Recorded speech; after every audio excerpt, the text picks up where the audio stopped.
Muy buenas tardes. Bienvenidos a esta nueva tertulia de la Asociación Española para el Avance de la Ciencia dentro del programa Personajes Científicos de la Historia de España. Hoy nos reunimos para hablar sobre Emilio Herrera Linares, un ingeniero militar español poco conocido por el gran público, pero con una trayectoria fascinante que nos van a desvelar nuestros invitados. Y los invitados son Emilio Atienza Rivero. Es catedrático de Geografía e Historia, doctor en Historia con una tesis sobre Emilio Herrera que constituyó el punto de partida de una colección de más de 10 libros, numerosos artículos, participación en documentales, etcétera, etcétera, etcétera, en los que nos ha ido ilustrando de forma exhaustiva sobre la vida y la obra de este ingeniero granadino.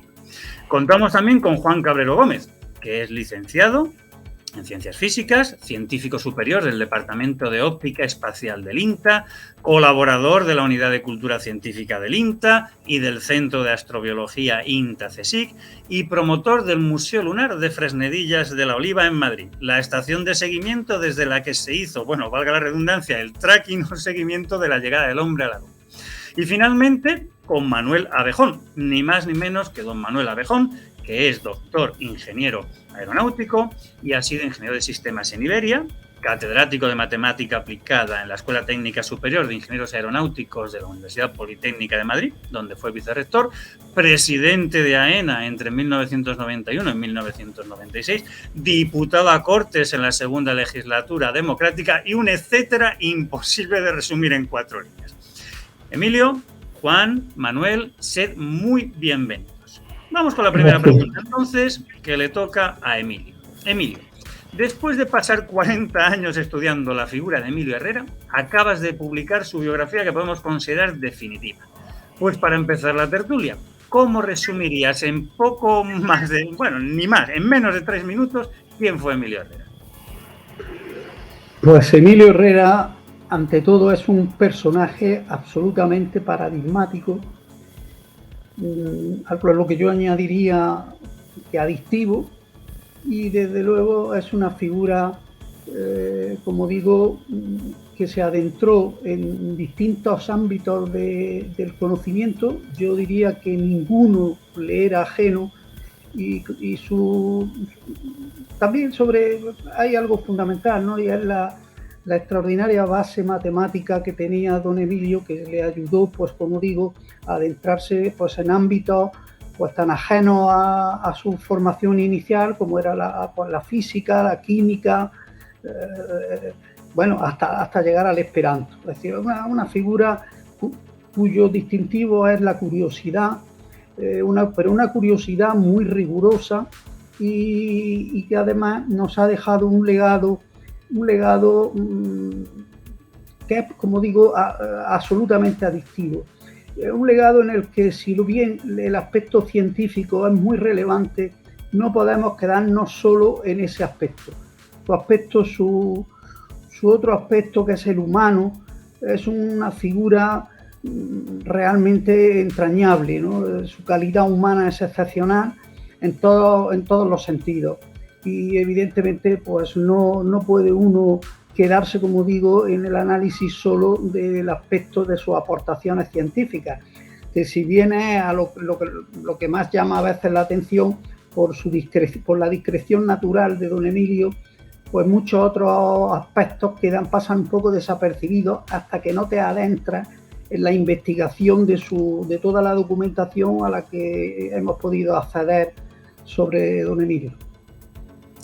Muchas gracias, Emilio Atienza, aunque estamos hablando de Emilio Herrera. Juan, la trayectoria de Emilio Herrera empieza en la Academia de Ingenieros y en el mundo de los globos aerostáticos, ¿verdad? Así es, tras un paso por la Universidad de Granada, su ciudad natal, con similitudes en la disputa con los profesores por mal estudiante, como le ocurría a Einstein, acaba aquí en la Academia de Guadalajara, posiblemente la cuna de la aeronáutica española, y que actualmente se está celebrando el 125 aniversario del servicio de aeroestación militar. Herrera fructuosamente obtiene el grado en la academia y comienza pues en la escuela de pilotos de globos bajo el servicio, dirigida por el famoso Pedro Vives Beach también, y tras aprobar, por así decirlo, el ascenso en distintos globos, concluye con servicios en la guerra de Marruecos, donde también comenzó, por así decirlo, gracias a él, pues la cuna de la teledetección. Es decir, que desde los globos perfilaba la geografía del norte de África. Su carrera aerostática tiene su cenit en el famoso eclipse solar de Burgos en 1905, donde también en globo asciende a la estratosfera, cerca de la estratosfera, para obtener ciertos objetivos científicos, como es las sombras volantes, que detecta interferencias en las capas altas de la atmósfera. Continúa su carrera en los globos de forma deportiva con distintas competiciones europeas y distintas aventuras que le definen como un gran aeróstato. Fenomenal. Ya tenemos el comienzo. Ingeniero militar, y Manuel, como buen ingeniero, en este caso militar de esa época, Herrera también era físico y matemático, ¿verdad? Bueno, la verdad es que la personalidad de Herrera es tan multifacética que es difícil resumir, pero es un caso claro y típico de ingeniero que trasciende la pura tecnología por dedicarse a la matemática y a la física. Dejando aparte que sus estudios sobre la atmósfera y la propia dedicación a la mecánica de fluidos y a la aerodinámica ya tienen una base físico-matemática importante, pues él es uno de los introductores de la nueva física en España. En una fecha tan reciente como 1917, él escribe tiene las primeras publicaciones sobre física. Herrera es una de las pocas personas en la España de las primeras décadas del siglo XX que entiende la teoría de la relatividad, alterna y comenta con personalidades como Einstein, hasta tal punto que cuando Einstein viene en 1923 a España es una de las personalidades que le acompaña y que mantiene relaciones con él. Pero la dedicación matemática estricta, no como aerodinámico o como físico aplicado o como ingeniero, sino como estrictamente matemático, es muy notable. Cuando en 1919 Herrera es nombrado vicepresidente de la Sociedad Matemática Española. En fechas tan tardías como 1950 todavía tiene sentido y humor en el exilio para publicar un trabajo sobre el cálculo y elaborar un sistema en aquella época analógico, naturalmente, para el cálculo de integrales elípticas. Hay una discusión importante y es que a veces cuando se juzga a Herrera y a otras personalidades científicas de los años 10, de los años 20 en España, se tiende a cometer el error de considerarlas con criterios de profesionalidad, de internacionalidad, de dedicación, que son hoy habituales en la Universidad Española, lo cual es un error, por lo cual pues Marañón o Rey Pastor no serían científicos y Ortega y Gasset no sería filósofo. Es decir, hay que contextualizar un poco el papel, y yo creo que el espíritu y la dedicación de Herrera a las ciencias físico-matemáticas y su contribución a la introducción por ejemplo, de la teoría de la relatividad en España son más que de un ingeniero aficionado, de un profesional. Podemos existir en fechas, pues en los años 60, poco en los años anteriores a su muerte, sigue publicando artículos científicos sobre teoría de la relatividad, sobre modelos cosmológicos. Hay que señalar que no siempre coincidiendo con la ortodoxia einsteiniana y contribuyendo en algunos algún caso a situaciones polémicas. No quiero alargarme más porque me parece que ya lo he hecho en demasía. Gracias. No, perfecto. La tertulia continúa, no te preocupes. Volvemos a Emilio y volvemos a la faceta aeronáutica, ¿no? La experiencia con el dirigible España y sobre todo durante la Primera Guerra Mundial con los aliados animó a Herrera a un proyecto de línea transatlántica con dirigibles con una historia fascinante que nos cuentas en este libro que tengo en mis manos, ¿verdad, Emilio? Sí, efectivamente. Ese es uno de los centros de atención de Herrera. Herrera era un hombre, como digo, extraordinariamente curioso, intuitivo. Quizás su sistema filosófico, científico, se basa en la intuición, así lo declara y lo manifiesta Marvá, el ingeniero que le da respuesta a su discurso de ingreso en la academia. Por lo tanto, efectivamente, los dirigibles fueron un punto de atracción, probablemente que debió de surgir en un principio en Guadalajara, en la convivencia con Leonardo Torres Quevedo. Él conoció de primera mano sus experiencias con los dirigibles y ahí debió de saltar, digamos, la chispa que le atrajo a él hacia estos temas. Luego, su estancia en el frente francés durante la Primera Guerra Mundial le permitió conocer las experiencias con dirigibles de uno y otro bando. Y sobre todo le llamó mucho la atención la capacidad que tenían los dirigibles alemanes para recorrer grandes distancias a unas altitudes más que respetables. Es decir, es verdad que no ascendían pues a 5 o 6.000 metros, pero sí llegaban a ascender a los 3.000 metros con una carga de explosivos y todo esto para el bombardeo de ciudades francesas e inglesas. Es decir, estos temas le suscitaron pues, el uso pacífico de estos ingenios. Y él, a raíz de una experiencia de un dirigible alemán que voló desde las costas de Turquía hasta el Sudán durante la Primera Guerra Mundial para socorrer una posición alemana, es lo que le llevó a él a pensar que si había sido capaz de recorrer 7.000 kilómetros, evidentemente tenía autonomía sobrada porque hizo el viaje de ida y vuelta sin escala. Y eso le hizo a Herrera pensar en que se podía concebir un dirigible que uniese las dos orillas del Atlántico sin escala. Y así es como surge el proyecto que se lo presenta a Su Majestad el Rey en 1918 y bueno, y se puede hoy en día, porque está archivado y se puede perfectamente consultar, que tiene una memoria descriptiva muy interesante con todos los datos necesarios para el desarrollo de ese dirigible, y a partir de ahí empieza ese proyecto de la Unión Hispanoamericana mediante dirigibles.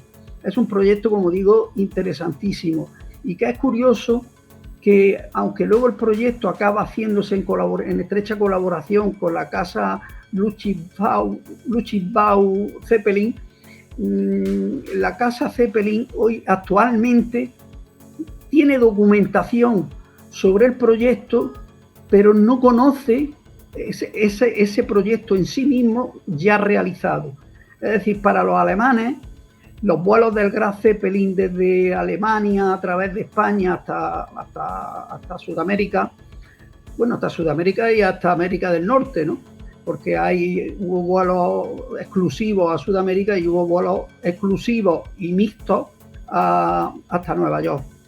Pues digo que en la casa que participó activamente en el desarrollo del proyecto no saben a qué corresponden esos documentos que tienen expuestos en el Museo Zeppelin de Friedrichshafen. Y esto es una cosa que a mí me llamó mucho la atención cuando vi pues allí en una vitrina pues, una serie de documentos relativos pues, a esa relación de Emilio Herrera y de España con Hispanoamérica, o sea, y el proyecto de dirigibles. Y bueno, pues esto es muy curioso, esto evidentemente le seguimos el rastro y encontramos pues muchísimas referencias en la prensa de la época, sobre todo en la prensa de la época, y luego monografías tanto de Hugo Echner, que era el director de la Luftwaffe Zeppelin, y del mismo Herrera.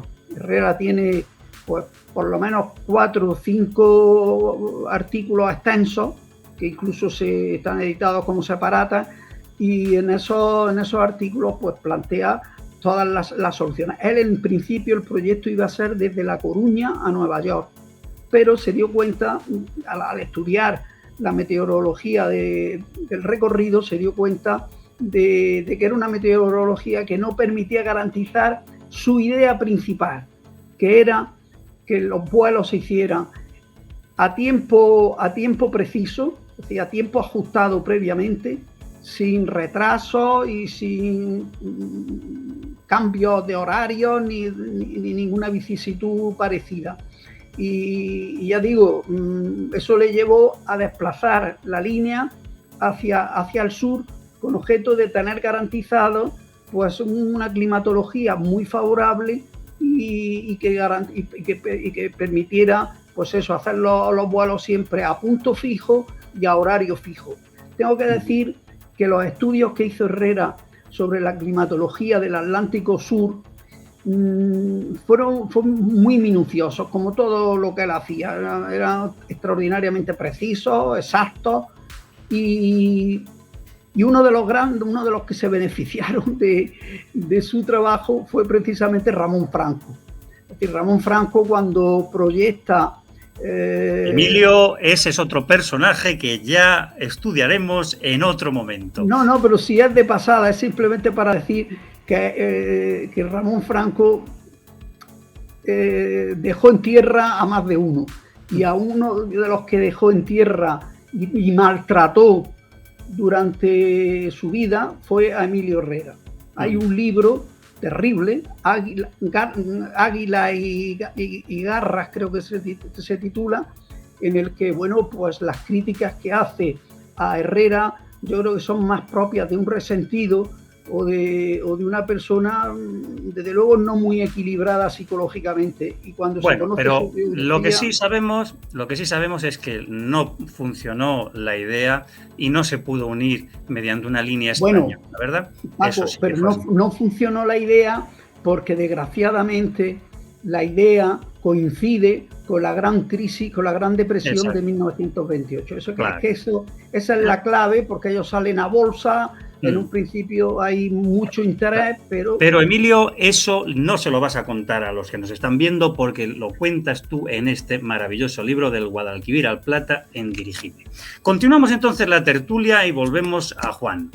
Juan, Emilio Herrera, estamos viendo que es ingeniero, que es científico y que, por supuesto, se dedica al mundo de la aeronáutica. Y empieza a ser recordado por una invención singular que incluso ha quedado inmortalizada en la filatelia española, ¿verdad? Así es, Paco. Efectivamente, como has dicho, ingeniero militar, piloto de globo libre, de dirigible, de aeroplano, sigue ascendiendo, tanto en su carrera profesional como en el cielo, por así decirlo. Y en el último sello de personajes que se le otorga en su honor, en la pasada primavera, pues aparece la escafandra estratonáutica, ¿vale? O estratosférica. Efectivamente, tras ser nombrado miembro de la Academia de Ciencias y bajo los auspicios de la Sociedad Geográfica, presenta un proyecto para ascender a 23 kilómetros de altitud, protegido por una escafandra, por un traje, el primer prototipo de traje espacial, ya que los anteriores científicos o aventureros, como era Picard, lo hacían en barquilla cerrada, no permitiendo determinados experimentos científicos que sí que daban más versatilidad, tal escafandra estratonáutica. Con un modelo, un prototipo diseñado con distintas capas de lana, caucho, lona, solventa los problemas típicos y no triviales del traje espacial, es decir, la movilidad y que la presión interior y exterior no permita que se hinchara el traje, como le pasó incluso a los soviéticos en las primeras salidas al espacio. Evidentemente no eran las mismas condiciones de vacío absoluto, pero él simula y testea, por así decirlo, un modelo, un prototipo ingenieril en una cámara de bajas presiones e incluso a menos 70 grados centígrados, es decir, para batir pues las duras temperaturas de incluso la radiación que se produce a esas alturas. Desgraciadamente, el modelo de vuelo, el modelo ya de lanzamiento, no lo puede probar porque estaba planeado para finales del año 36 y desgraciadamente pues salta la guerra civil y no se puede probar ese modelo de vuelo. Pero bueno, fue el pionero en trajes espaciales 30 años antes que lo hiciera la NASA o los comunistas soviéticos. Muy bien, Manuel, hemos visto, estáis contándonos cómo fue ingeniero aeronáutico, cómo fue físico y matemático, pero también fue organizador. Y entre los retos singulares a los que se enfrentó, el menor no fue la organización de la Escuela Superior Aerotécnica, ¿verdad? Bueno, yo como ingeniero aeronáutico y como catedrático de la Escuela de Ingenieros Aeronáuticos, tengo un aspecto de la figura de Herrera que es para mí dilecto, y es que cuando se funda la Escuela de Ingenieros, la Escuela Superior Aerotécnica, que es una de las primeras escuelas europeas de ingeniería aeronáutica, Herrera es su primer director, su primer profesor de aerodinámica. Él había escrito en el 28 el primer texto de aerodinámica español, del que, por cierto, hay la reedición definitiva es del 36, mala fecha. Entonces, Herrera es una figura que da vida a una escuela nueva que se caracteriza por varias cosas. Una de ellas, que a diferencia de las escuelas europeas, como por ejemplo la francesa, es de todas las actividades aeronáuticas, aerodinos, plantas de potencia y navegación y servicios. Por otro lado, tiene un nivel científico altísimo, puesto que la propia falta de ingenieros del ramo hace que la mayor parte de los profesores de la escuela sean figuras de la matemática, de la física, Rey Pastor, Puigcerdà, del momento. Y la tercera característica es pues el carácter sistémico, avant la lettre, que puede decirse que tiene la ingeniería aeronáutica. Es notable que esa institución, la Escuela Superior Aerotécnica, existe en la actualidad. Después de la guerra la asume la Academia Militar de Ingenieros Aeronáuticos, luego la Escuela Especial de Ingenieros Aeronáuticos y la Escuela Técnica Superior de Ingenieros Aeronáuticos, dependientes del Ministerio de Educación, y actualmente la Escuela Técnica Superior de Ingeniería Aeronáutica y del Espacio. Hay otra institución, que es el laboratorio aerodinámico, que aunque es del 21, se consagra en la época que la escuela funciona, puesto que allí se establece uno de los primeros túneles aerodinámicos, como dicen ahora los recién llegados al mundo de la aerodinámica, túneles de viento, que hay en Europa. La propia NACA, luego NASA, reconoce en sus documentos trabajos de Herrera explicando el funcionamiento de ese laboratorio. Y ese laboratorio aerodinámico y ese túnel aerodinámico son el precedente de lo que luego ha sido el Instituto Nacional de Técnica Aeroespacial. En esa época, pues por ejemplo, en la escuela se estudian las ecuaciones diferenciales del rotor del autogiro, y se hacen muchos trabajos y se avanza en lo que luego sería una escuela con una cierta vocación científica e investigadora. Es una época en la que Herrera hace otras muchas cosas. Por ejemplo, en 1929 Herrera tiene un papel destacado en que se resuelvan los problemas organizativos de la aviación internacional, de la aviación civil internacional, con el acuerdo entre el Congreso Iberoamericano de Navegación Aérea y la International Congress of Aero Navigation. es la época en que él entra en la academia, es elegido en el 32 y lee su discurso, que precisamente se llama Aerociencia y Aeronáutica, en el 33. Quería señalar una cosa, volviendo al tema anterior sobre el carácter profesional de los científicos españoles de los años 20 y 30, como Herrera gana en la elección para el ingreso de la academia, en la que él no participa, sino que son sus partidarios los que le promocionan, ganando el puesto al que quizá hasta ese momento era el químico español más notable, que luego, por supuesto, entró en la Academia Moles y a los que el franquismo expulsó de la academia, curiosamente. Es también la época, como señalaba antes Emilio agudamente, en el que él cruza en el Graf Zeppelin el Atlántico como segundo de a bordo del comandante Egnek, y bueno, y otras muchas realizaciones que no podemos insistir en ellas más. Muchas gracias, Manuel. En realidad es que con vosotros, con Emilio y contigo, tendríamos para horas y horas y horas. Pero lo que tenemos que hacer es recomendar los libros, sobre todo los libros de Emilio, que bueno, son de una densidad y de un contenido extraordinario.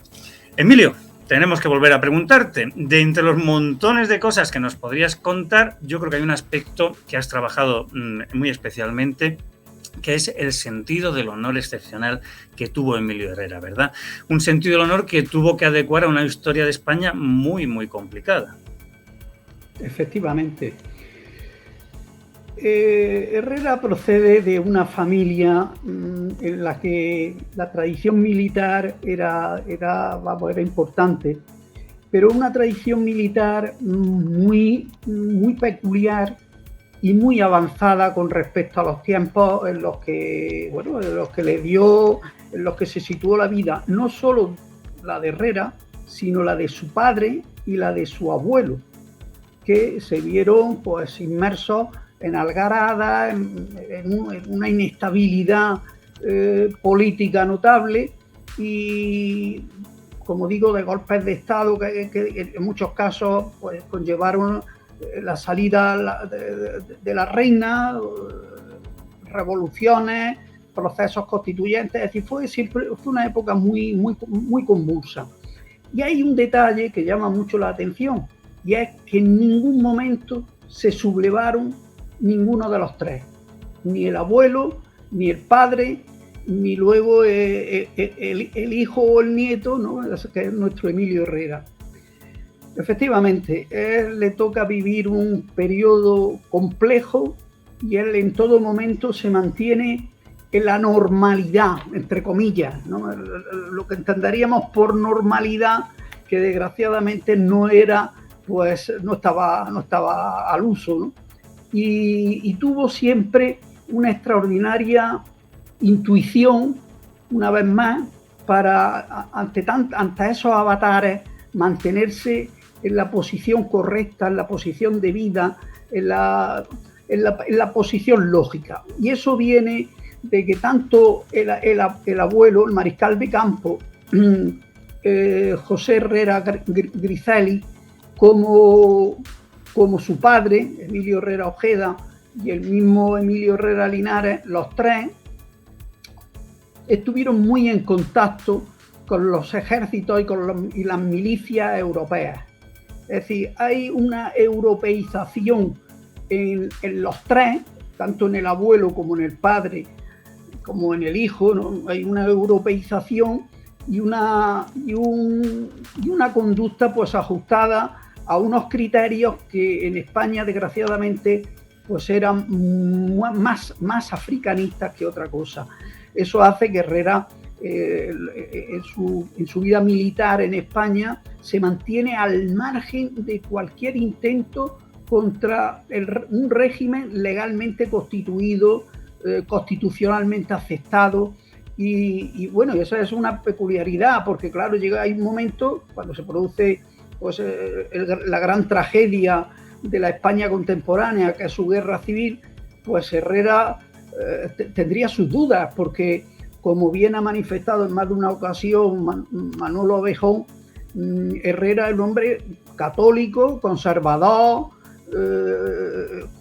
como mucho un liberal de, pues eso, de abierto a las corrientes europeas, europeizante y europeizado, las dos cosas.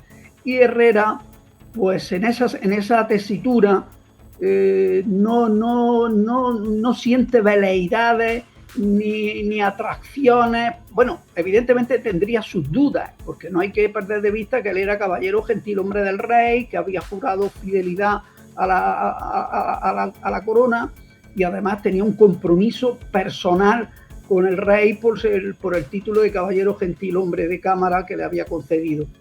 Y entonces, bueno, Herrera tendría, pues claro que tuvo muchas dudas, pero siempre tuvo más claro que las dudas, tuvo sus compromisos con la palabra dada, entendido además, y quizás ahí hay alguna influencia de tipo incluso religioso, porque para él un juramento era algo sacrosanto, era algo que no se podía violentar, y ahí evidentemente, no sé, yo veo ahí incluso la influencia de figuras tan relevantes como Calderón de la Barca, ¿no? El pensamiento todo de esto, Emilio, todo esto lo podemos leer con calma, ¿verdad? En este maravilloso libro y en otro que creo que nos vas a enseñar dentro de nada. Porque ese compromiso con el gobierno legítimo de la República le lleva a optar por el bando republicano y al acabar la guerra, pues le toca exiliarse. Juan, efectivamente. En el exilio, Emilio Herrera no dejó de investigar, ¿verdad? Y investigó en aspectos ingenieriles, físicos y matemáticos, trascendiendo de la aeronáutica ¿a qué campo? Pues mira, trasciende hasta la astronáutica, trascendió ya al espacio, y si ya previamente a la Guerra Civil había realizado, como ha mencionado Manuel, pues, distintos estudios científicos de composición del aire, estado eléctrico, la influencia con la altura del campo magnético y las radiaciones cósmicas, incluso estudios teóricos de cosmología con Einstein, después, bueno, previamente a la guerra, en el 32, plantea un proyecto para un viaje tripulado a la Luna, un poco para el público general, pero es que en los 50 esa publicación ya va a los artículos y las revistas científicas más famosas de la época, tanto europeas como norteamericanas. De hecho, ya la NACA, todavía no se había fundado la NASA, ofrecieron a Herrera trabajar para ellos, supuestamente con un cheque en blanco, pero él quería que fuera el proyecto los proyectos Mercury y Gemini, pero él quería que fuera abanderado por un español o por la nación española en el exilio, por la República. Esto no se produjo, efectivamente, los americanos no cedieron a ese chantaje, por así decirlo, pero él siguió trabajando con la Onera francesa y planteaba incluso el lanzamiento de satélites artificiales. Les planteó un proyecto de un satélite artificial antes del lanzamiento del Sputnik, antes del lanzamiento de la era espacial, aprovechando los cohetes V2 que los nazis habían desarrollado y gracias al el bando aliado francés y británico que ganó la Segunda Guerra Mundial, ya estaban en poder francés. Desgraciadamente, también por motivos políticos, no triunfó sus ideas en la Onera, incluso le echaron, y él, por cumplir su palabra, como ha comentado Emilio, pues no siguió trabajando, pero él sí que en su casa seguía proyectando pues, sueños que no eran del todo imposibles. Había proyectos para enviar un satélite solidario a un cometa, como se ha producido actualmente por la Agencia Espacial Europea en Rosetta, también para ir a Venus, incluso un proyecto de un V2 tripulado, quitando la carga bélica para diseñar pues, el habitáculo para los astronáuticos, una estación espacial de telecomunicaciones, plataformas espaciales para su uso de su traje espacial, naves impulsadas por el viento solar. Sueños que él planteaba desde pequeño leyendo a Julio Verne en la ficción, los quiso casi plasmar en la realidad. Manuel, Emilio Herrera hemos visto que es ingeniero, es físico, es matemático, es organizador, pero sorprendentemente, porque no parecería que en su biografía esto entrase, también se va a dedicar a la política en el exilio, en los últimos años de su vida, ocupando puestos de importancia en el gobierno de la República, ¿verdad? Bueno, es curioso que Herrera en los años 20, en los años 30, se mantiene absolutamente al margen de la política. No forma parte de ningún partido, no forma parte de las banderías, como ha señalado Atienza, de las banderías que dividen a las propias Fuerzas Armadas españolas, aunque mantiene, insisto, su catolicismo y su liberal conservadurismo, aunque legalista y democrático, por supuesto. Hay que señalar, por ejemplo, que en fecha como 1933, en la revista que hoy llamaríamos Ultra Acción Española, él escribe un artículo sobre los errores del comunismo. Sin embargo, cuando estalla la guerra, Herrera, con dudas, como señala Emilio, o sin dudas, se pone inequívocamente al servicio del gobierno legal, del gobierno republicano. Él le coge la guerra en Santander, el gobierno, con otros profesores en la escuela, en la Universidad Internacional de Santander, el gobierno a él y a otros profesores los traslada a Francia, y él podría haber ido a Burgos, podría haber venido a Madrid, podría haber hecho lo que quisiera. Vino a Madrid y se puso al servicio del gobierno republicano en contra de sus propios intereses, su propia carrera, sus propias relaciones, amistades e intereses personales. Y lo hizo, y sirvió como jefe de los servicios de instrucción y servicios técnicos de la aviación republicana durante toda la guerra. Su compromiso se fue, tal vez por razones familiares, aumentando. Su hijo Emilio muere en combate en la aviación republicana. Su otro hijo, Herrera Petere, es un famoso poeta intelectual comunista, y esto probablemente puede que influyera.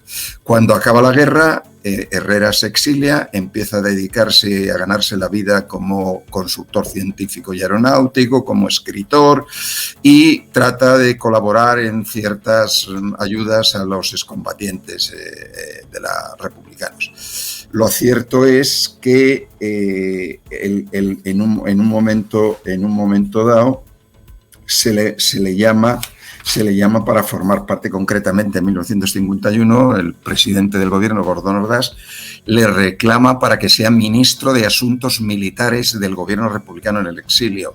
Él sigue tratando de ayudar a los excombatientes republicanos, y tiene un detalle tan, diríamos que ingenuo, como escribir todos los años un mensaje a los militares españoles en España, diciéndoles que no deben fidelidad a un dictador y a un personaje como Franco, que no tiene ningún mérito ni ningún derecho a estar en la jefatura del Estado. En 1960, Gordón Ordaz dimite como presidente y Herrera es nombrado presidente del gobierno de la República en el exilio. Dura poco su gobierno, un par de años. En el 62 es sustituido como presidente del gobierno, y durante estos años, curiosamente, el gobierno de la República en el exilio se muestra especialmente activo.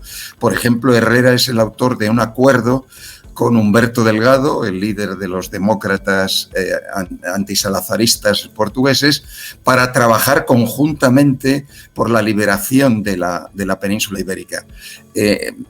La cosa no acaba demasiado bien, sobre todo para Humberto Delgado, pero esa es otra historia en la que no podemos entrar ahora.